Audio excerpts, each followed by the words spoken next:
আশহাদু আল্লা ইলাহা ইল্লাল্লাহু ওয়া আশহাদু আন্না মুহাম্মাদান আবদুহু ওয়া রাসূলুহু। যতজন পড়েছেন আপনি এক্ষুনি বিক্রি হয়ে গেলেন, আর আপনার নিজস্ব বলে কিছু নাই। যে লোক কালেমা শাহাদাতের সাক্ষী দেবে ওই লোকটা স্বাধীন নয়, ও পরাধীন হয়ে গেছে, বিক্রি হয়ে গেছে। ওর জিন্দেগি, ওর জীবন, ওর দেহ, ওর মাল, ওর টাকা পয়সা, ছেলে পিলে সব কিনে নিলেন তিনি আল্লাহ। যখনই কালেমা পড়ে নিলেন আপনি আল্লাহর গোলাম হয়ে গেলেন, আর আপনার মালিক হয়ে গেলেন আল্লাহ। এতে খুশি তো? যারা বলেন খুশি না দুঃখিত? খুশি। রাসূলুল্লাহ সাল্লাল্লাহু আলাইহি ওয়াসাল্লাম একটা উদাহরণ দিচ্ছেন। উদাহরণটা আমার ব্রেন থেকে নয়, স্বয়ং রসুলের ব্রেন থেকে উদাহরণটা। জি, ধ্যান দিয়ে শুনেন। উট, একটা উট, 10 কুইন্টালের উট। উটটাকে নিয়ে আসা হলো। উট হলো বন্য প্রাণী, বর্তমান গৃহপালিত প্রাণী। এই উটটাকে আনার পর যখন ওর এই নাকের মাঝে এটাকে ফাটিয়ে একটা দড়ি রশিকে ভরে দেওয়া হয়, আর মুখে যখন লাগাম দিয়ে দেওয়া হয়, আর ওই লাগামটা রশিটা নিয়ে এসে একটা মানুষের হাতে ধরিয়ে দেওয়া হয়। হতে পারে সেটা বাচ্চা ছেলে, হতে পারে সেটা বৃদ্ধ। যখন ওই দড়িটা ওর হাতে চলে গেল, নাকিলটা ওই ব্যক্তিটার ছেলেটার হাতে চলে গেল, এর ওজন হচ্ছে 10 কুইন্টাল। 10 quintal 1000 KG. আর যে ধরে আছে ওর ওজন হচ্ছে 40 কেজি, 50 কেজি। তাহলে এর থেকে তুলনায় অনেক বড়। তখন উটের একটা মগজ আছে, ছেলেটারও একটা ব্রেনের মগজ আছে। বিশ্বনবী বলছেন উট তখন বুঝে নেই যে আমি স্বাধীন নই, আমি স্বাধীন নই, আমি পরাধীন হয়ে গেছি, আমি বিক্রি হয়ে গেছি এই বাচ্চাটার কাছে। এটা আমার মালিক। ই যদি ডানে টানে তো আমি ডানে যাব, ই যদি বামে টানে তো আমি বামে যাব, ই সামনে দিকে টানলে আমি সামনে দিকে যাব, আমাকে পেছনে টানলে আমি পেছনে যাব। নিজেকে এসে বুঝে নেই, আমার ব্রেন বুদ্ধির আর কোনো কাজ নাই। ওই ছেলেটাই হলো আমার মালিক, যার হাতে আমার দড়ি রয়েছে। বন্ধুরা আমার, আল্লাহ তাবারক ওয়া তাআলা বলছেন যখন তুমি কালেমা শাহাদাতের সাক্ষী দিয়ে দিলে, তুমি মুমিন হয়ে গেলে, তোমার জান মাল আমার হাতে। আমি যেখানে ইচ্ছা খরচা করব, যেখানে ইচ্ছা খরচা করব না। তোমার ভিতরে আর স্বাধীনতা থাকবে না। এরই নাম মুমিন। আল্লাহ কিনে নিয়েছেন জানমাল, আর আমাদের নাই। কেউ বলতে পারবে না মালটা আমার। আল্লাহ আল্লাহ আমাকে রাখোয়াল বানিয়েছেন, যোগানদার বানিয়েছেন। আল্লাহ রাখোয়াল বানিয়েছেন, আল্লাহ যোগানদার বানিয়েছেন। জি, 11:30 বেজেছে। কমিটির লোক যারা তাকিয়ে আছেন একবার তাকান, লোক 1-2 করে উঠছে। 11টা থেকে লোক উঠতে শুরু করেছে। অথচ আজকের বক্তব্যটা হচ্ছে আমার এই বছরের চ্যাম্পিয়ন বক্তব্য, যুক্তি এবং জানমালের আমানতের কথা বলছি। কিন্তু এই আবার চাচা গামছা ছেড়ে উঠলো। কই গো কমিটির লোক? এমনি করে করে বলি যখন আসি যে বাপ 11টাই শেষ করার চেষ্টা করে, আপনি থাকেন 1টা পর্যন্ত। আমি ফেলিওর কমিটির কাছে। 22-23 বছর জালসা করছি, আমি জানি, আমার আইডিয়া আছে। এখন মানুষের স্ট্রেংথ, ক্ষমতা কমে গেছে। কেন কমেছে জানেন? এই যে করোনা ভাইরাসের যে ভ্যাকসিনটা মেরেছে না, এতে সবাইকে পঙ্গু করে দিয়েছে। একটা ক্ষমতা যে ছিল সে সব শেষ করে দিয়েছে। তো ধ্যান দিয়ে শোনেন, তো দুটি জিনিস। এবার হিসাবটা কেমন করে হবে? জি আমি বলবো ঠিক, আপনারা কালেকশনের দরকার আছে, আপনারা দুটো চাদর গেটে রাখেন, আর যারা চাদর ধরে থাকবে ওদেরকে ভালো করে ট্রেনিং করে দেন যে বিনা টাকাতে যে পার হবে ওকে ধরে নিবি, হুড়মুড়িয়ে বুকে চেপে যাবি, ও যেন হাসপাতাল যায়, তাহলে বুঝবে যে এদেরকে টাকা দিই তবেই ছাড়বে।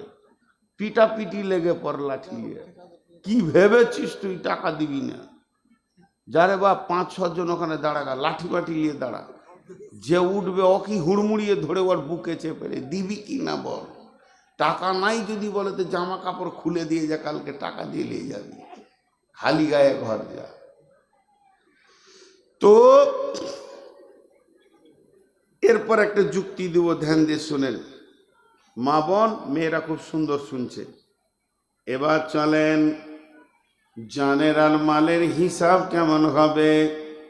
আল্লাহ তাবারাক ওয়া তাআলা বলছেন, ওয়া আতাল মালা আলা হুব্বিহি দাবিল কুরবা ওয়াল ইয়াতামা ওয়াল মাসাকিনা ওয়া ইবনাস সাবিলি ওয়াস সাইলিনা ওয়া ফির রিকাব। রব্বুল আলামিন আমাকে ডাকবেন, রে নূর মোহাম্মদ ও হবিবুর রহমান জমশেদ শোন, তোর কাছে আমি সারা জীবনে 1 কোটি টাকা তোকে ইনকাম করার তৌফিক দিয়েছিলাম, টাকাগুলো কি করেছিস বল। এবার জমশেদ বলতে শুরু করলো, আল্লাহ 1 কোটি টাকা, তার ভিতরে বাড়ি ঘর সংসার, মেয়ের বিয়ে ছেলের বিয়ে, এই করে আমি 75 লক্ষ শেষ করে দিয়েছি। 2 বিঘা জমি কিনেছি, জায়গা কিনেছি, ঠিক আছে চল। এই বলতে বলতে বলতে বলতে বলবে, মাবুদ আজকের সকালে আমার কাছে 20,000 টাকা ছিল, মাদ্রাসায় জলসা আমি দিয়ে দিলাম 15,000 টাকা, থাকে আর 5,000। কিছু দূর যেতে গিয়ে দেখছি মসজিদের কালেকশন চলছে, দিয়ে দিলাম 1,000। আল্লাহ বলবে চলো আগে বাড়ো, এরপরে থাকে আর 1,000, থাকে আর 1,000, 4,000 মসজিদে তুমি দিয়ে দিয়েছো বলে হ্যাঁ। এবার 1,000 কি করলে? হঠাৎ বাড়ি থেকে ফোন এলো যে হাট সবজি মাছ লাগবে, মাল কিনতে কিনতে হয়ে গেল 900 টাকা, চলো বলো। এরপরে থাকে আর 100 টাকা। মাবুদ 100 টাকা নিয়ে হাটে ঘুরছিলাম, 3খানা ভিকিরি দেখলাম, 20 টাকা করে 60 টাকা দিলাম, আর থাকে 40 টাকা। আমি একটু চপ পুরি চা খেলাম, তাতে চলে গেল 35 টাকা, আর থাকে মাত্র 5 টাকা। রাস্তায় আসছিলাম, এমন সময় দেখছি পূজার চাঁদা চলছে, আর আমি 5 টাকাটা আনন্দের সঙ্গে দিয়ে দিলাম। আল্লাহ এতক্ষণ কেন বলেনি, এবার বলে দিলে কেন? আর কেন বলে দিল মানে গাড়ির চাকা ভেসে গেল। বিশ্বনবী বলছেন, কঠিন কিয়ামতের দিনে আল্লাহর কাছে হিসাব দিতে গিয়ে কোনো ব্যক্তিকে আল্লাহ যদি একবার কেন বলে দেয়, তা ওকে জেনে নিতে হবে আর আমার জান্নাত যাওয়া গেল না, আমার ঠিকানা জাহান্নাম। সভাপতি আপনাদের বসে আছেন, জালসায় আমার আজকে তারিখ ছিল, আসিনি, আমি বাড়িতে আছি। এরা বলছে নূর মোহাম্মদের রাস্তায় পার হলেই ধরবো। কে ফোন করে দিয়েছে টোলে, গাড়ি গেল, আমাকে হাত মেরে দাঁড় করেছে। 8টা-10টা যুবক দাঁড়িয়ে আছে, এলেন না কেন? সবারই মুখ থেকে খালি কেন শব্দ আসছে, এলেন না কেন, নষ্ট করলেন কেন জালসাটাকে? এই কেনগুলোকে টপকানোর রাস্তা হাজারো আছে, সত্য মিথ্যা দিয়ে টপকে দিলাম। আমি ইনাকে মিথ্যা করে বললাম চাচা মারা গেছিল, তাই আমি আসতে পারিনি। উনি বললেন থাক থাক ছেড়ে দাও, এটা তো না আসার মতোই বিপদ, বেঁচে গেলাম। উনি তো আমার গায়েবের খবর জানেন না, তার মানে আমি বলতে চাইছি পৃথিবীর যত বড় দামি ব্রেন হোক না কেন, সেই কেন যে যতই কেন প্রশ্ন করুক, ওই কেনটাকে টপকানোর হাজারো রাস্তা আছে। কিন্তু নবীজি বলছেন কিয়ামতের মাঠে হিসাব নিতে গিয়ে আল্লাহ যদি একবার কেন বলে দেয়, আল্লাহ যদি কেন বলেন, আল্লাহ যদি কেন বলেন, তোমার গাড়ির চাকার এক কদম আগে বাড়বে না, ওখানেই জমে যাবে। পৃথিবীর সব কেনকে টপকাতে পারবে, আল্লাহর কেনকে টপকানোর ব্রেন পৃথিবীর কারণ নাই। নবীজি বলছেন বেশি চিন্তা না করে সঙ্গে সঙ্গে বুঝে নিও তোমার ঠিকানা জাহান্নাম।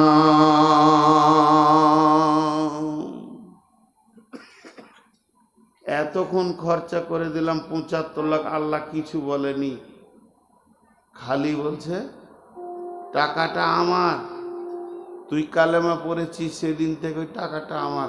তুই কেন দিলি পূজাতে, তুই কেন দিলি মাজারের ওরসে, তুই কেন দিলি দরগাতে, এই কেন বলে দিয়েছে। ৫ টাকা লেগে গো জাহান্নাম চলে গেল লোকটা। এটা তো মালের হলো। আর জানে আল্লাহ তাবারক ওয়া তাআলা বলছেন ফালা তাকরাবুল ফাওয়াহিশা মা জাহারা মিনহা ওয়া মা বাতান। প্রকাশ্যে গোপনে যেখানে গোনা চলছে ওই জায়গায় তুমি তোমার জীবনের সময়কে লাগাবে না। আল্লাহ আজকের হিসাব নিলেন।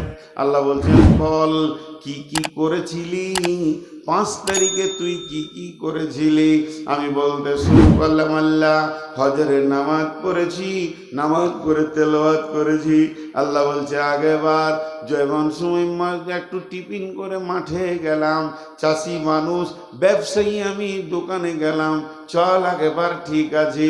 এরপরে আল্লাহ বলছেন তারপরে কি করলি, বলে বাড়ি এসে জোহরের নামাজ পড়ে খেলাম, চল আগেবার ঠিক আছে। আল্লাহ এখনো কেন বলেননি। আসরের আজান হলো, উঠলাম মসজিদে গিয়ে সালাত আদায় করলাম। আল্লাহ বলছেন চল আগেবার।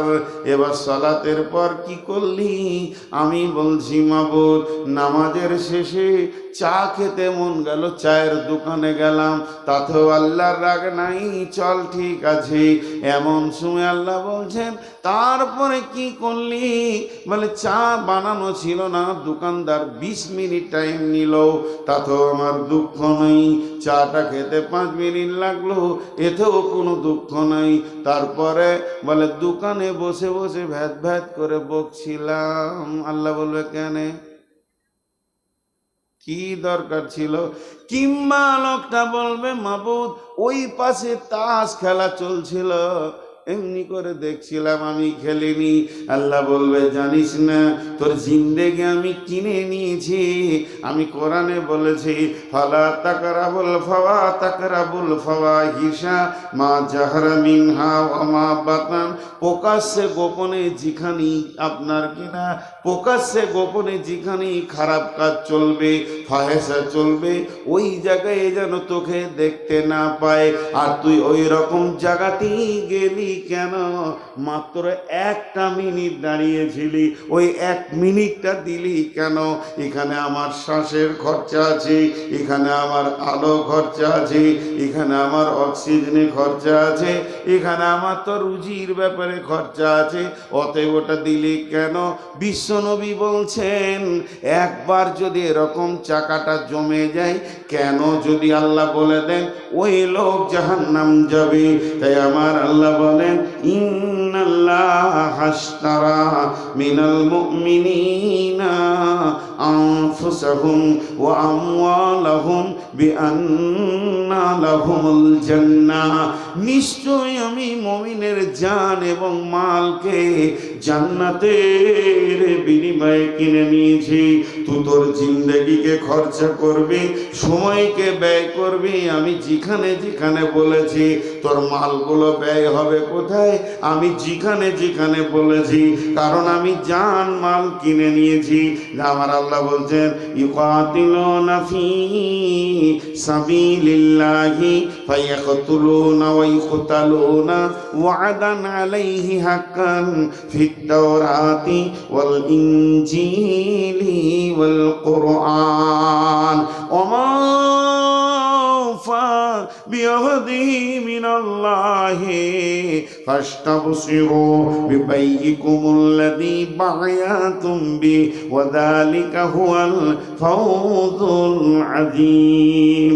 হে মুমিনের দল, তোদের আমি জানকে কিনে নিয়েছি, প্রয়োজন হলে তুই জান দিয়ে দিবি, প্রয়োজন হলে তুই জান নিয়ে নিবি। ইউকাতিলুনা ফি সাবিলিল্লাহি, আল্লাহর জন্যে তোর জান দেওয়া যদি প্রয়োজন হয়, তুই যদি মনে করিস এই জায়গায় জান দিলে দিন ইসলাম আগে বাড়বে, তুই জানটা দিয়ে দিবি। আবার যদি মনে করিস এই জায়গায় মানুষটাকে কাটলে দিন আগে বাড়বে, তো ওখানে জান নিয়ে নিবি।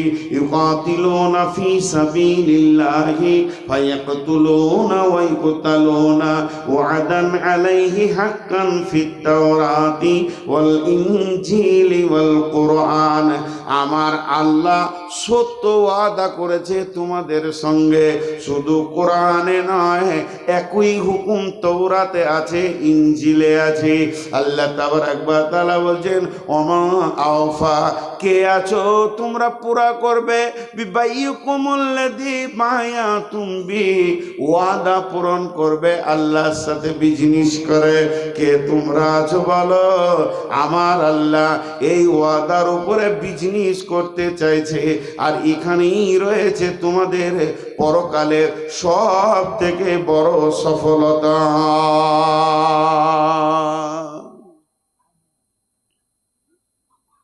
বিশ্বনবী বলেন সব বসে যাও মসজিদে নববীতে। জি, বিশ্বনবী বলেন বসো। নবী এবার বয়ান শুরু করলেন। জর্ডান বর্ডারে বেঈমানরা এসে হাজির হয়েছে, কোরআনকে মিটানোর জন্য তোমরা রেডি হও। বিশ্বনবী বললেন যায়েদ কোথা আছো? তোমাকে আমি মুতার যুদ্ধের প্রধান সেনাপতি বানালাম। লাব্বাইক ইয়া রাসূলুল্লাহ। এরপরে নবীজি বললেন আব্দুল্লাহ ইবনে রাওয়াহা, জাফর ইবনে আবি তালিব কোথা আছো? আব্দুল্লাহ ইবনে রাওয়াহা বললেন লাব্বাইক ইয়া রাসূলুল্লাহ। তখন বিশ্বনবী বললেন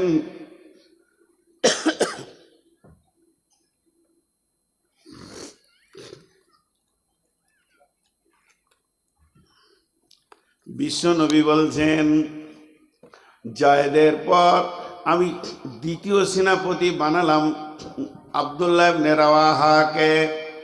এরপরে জায়েদ বুঝে নিল দ্বিতীয় সেনাপতি যখন হয়ে গেছে আমি আর পৃথিবীতে বেঁচে থাকবো না। দ্বিতীয় সেনাপতির পর বিশ্বনবী বললেন ওই যুদ্ধে 3 নম্বর সেনাপতি জাফর ইবনে আবি তালিব। তখন আব্দুল্লাহ ইবনে রাওয়াহা বুঝে নিল আমি আর পৃথিবীতে বেঁচে আসবো না। এরপরে নবীজি বললেন 4র্থ নম্বরে তোমরা সেখানে পজিশন বুঝে কাউকে বানিয়ে নেবে।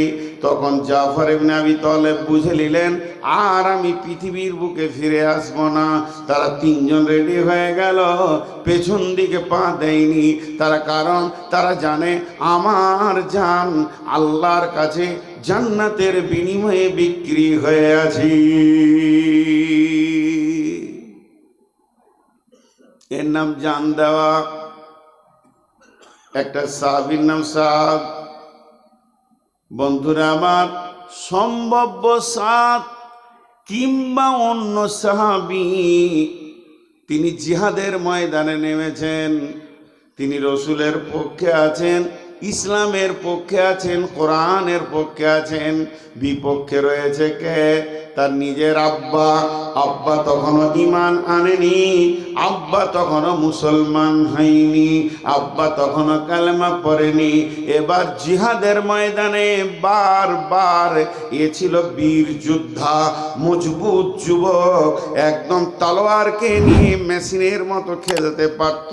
এই অবস্থায় আব্বা খালি বারবার সামনে চলে আসছি, এ বিচারা দেখছি আব্বাকে কেমন করে মারবো। একবার দুবার তিনবার দেখল না, আর আব্বা বলে রেহাই দেওয়া যাবে না, কারণ ইসলাম পেছন দিকে হাঁটবে। একটা তালোয়ার মারলো খালে, একদম এসে দুই পিস হয়ে গেল নিজের আব্বা। চারিদিকে রয়ে রয়ে কাণ্ড শুরু হয়ে গেল। অমুক সাহাবী নিজের বাপকে কতল করেছে, তিনিও চিন্তায় পড়ে গেলেন। আব্বা মায়ের তো অনেক সম্মান কোরআনে বলেছে, কিন্তু আমি কি করলাম? এর নামে আয়াত নাজিল হয়ে গেল। সাহাবীকে বলল, আল্লাহ তাবারাক ওয়া তাআলা বলতে চাইলেন, ই আব্বাকে মারেনি, বরং ইসলামের দুশ্মনকে মেরেছে। মুশরিকের সঙ্গে মুসলমানদের কোনো আপোষ নাই। তাই আমার রব বলেন, হয় তোমার জান নিব, না হয় তোমার জান দিতে হবে। প্রয়োজন হলে তুমি জান দেবে, জান নেবে। তোমার জান এবং মালকে আমি আল্লাহ জান্নাতের বিনিময়ে কিনে নিয়েছি। উঠাউঠি করবেন না। মেয়েরা খুব মন দিয়ে শুনছে। মাঝে 5 মিনিট একটু সাইড দিয়ে দু কথা বলবো, এটা না বললেও লয়। একটু ধৈর্য ধরেন, আপনারা হা না দেন। কি করতে হবে তাহলে? এখন কালেকশন শুরু করলে 5 মিনিটের মধ্যে ছেড়ে দেবো। তো মহিরুদ্দিনের মাথায় এবারে শুরু করি, তারপরে জমিরুদ্দিনের বাপ আসবে, কারণ আমার পরে কোনো বক্তা নেই।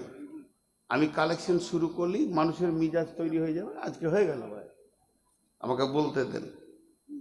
মা বোন, এখানে পুরুষেরও কান করে শুনেন। আপনাদের এই এলাকায় এই রকম কোনো রোগ আছে যে বাপ মেয়েকে বাদ দিয়ে ছেলেকে জমি জায়গা লিখে দেয়? অনেক আছে না? জি। আহা, শুনেন, যারা লিখছেন, মাল আপনার নয়, মাল আপনার নয়। কোরআন শরীফ নিতে বাধ্য হলাম, কারণ একটু ধ্যান দেন। যারা লিখেছেন তারা বেশি করে ধ্যান দেন। একজন মুফাসসির একটা কথা বলেছে, ওটা আমার বলতে কষ্ট হয়, কিন্তু আজকে বলবো, যতই কষ্ট লাগুক বলবো। এই যে কোরআন, এই হুকুমটা গোটা কার? গোটা হুকুমটা কার? আল্লাহ।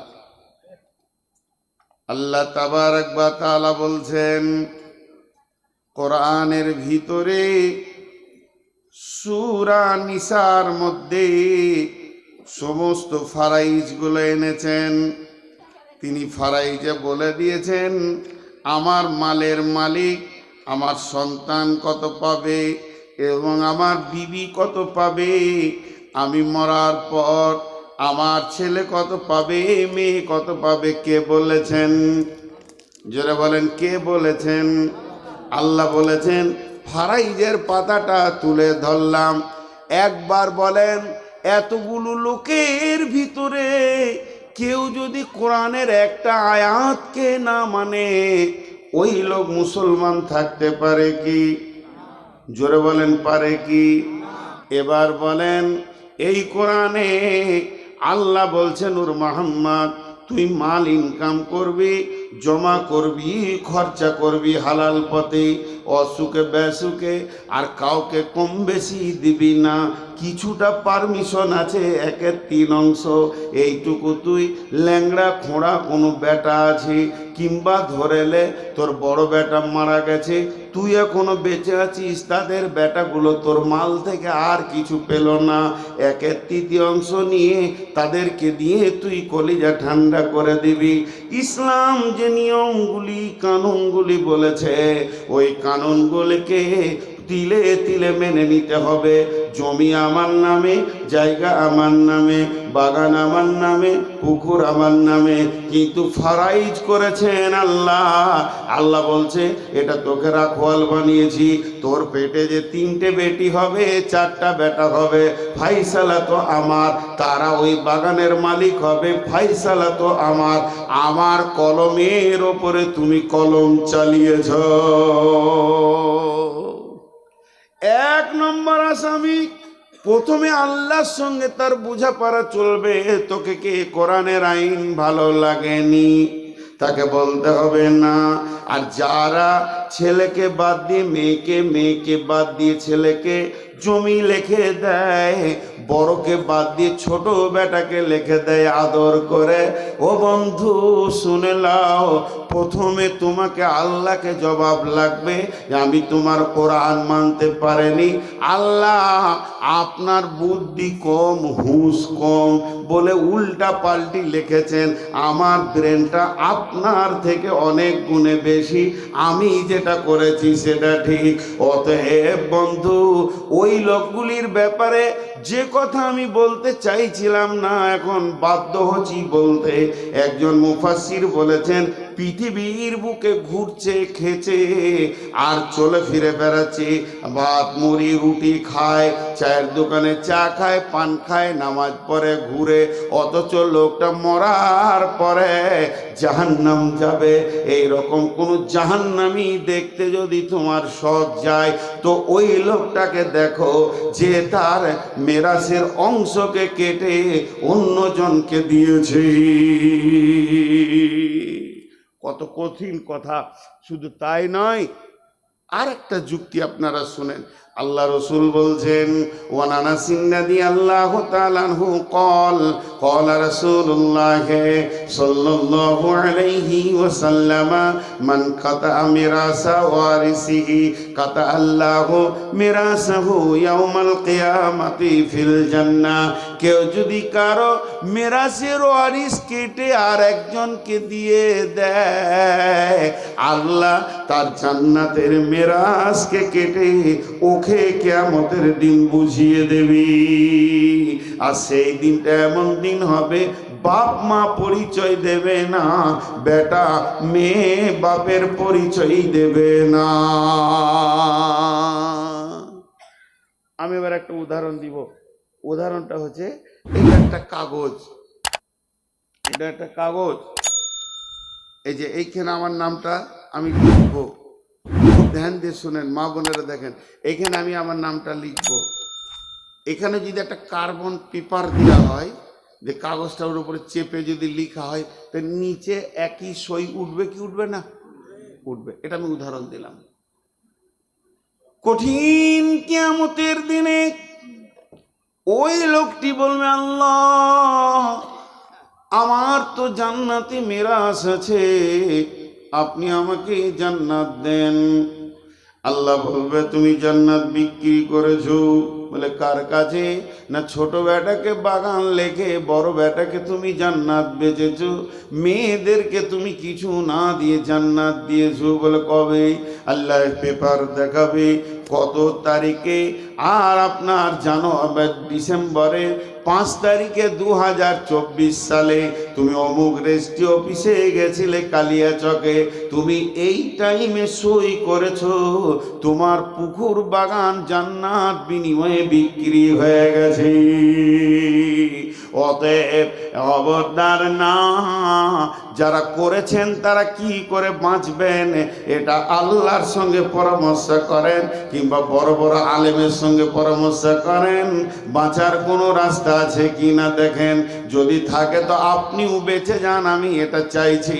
কিন্তু বন্ধু, যারা মেরাসের অংশ কেটেছে এদের কোনো বাঁচার উপায় নাই। আল্লাহর একটা ফায়সালা দেখবেন, আপনারা খেয়াল করেছেন কিনা আমি দেখেছি, যে বেটাকে ফাঁকি মেরে জমি লেখেই দেয় ওই বেটাই আবার লাথাই হবে। ওই বুড়া বুড়িকে লাথাই কি লাথাই না, ওই বেটা বই ওকে লাথিয়ে লাথিয়ে মত পর্যন্ত নিয়ে যায়। কেন যে মানুষ বুঝে না যে আমি কাজটা করব কেন। জি, কথা বলতে গিয়ে বলতে হয়, আমরা 2 ভাই 5 বোন, তো আল্লাহ আমাকে একটা মেয়ে দিয়েছে, আর বেটা ছেলে দেয়নি। আমার বেটা নাই, একটাই মেয়ে।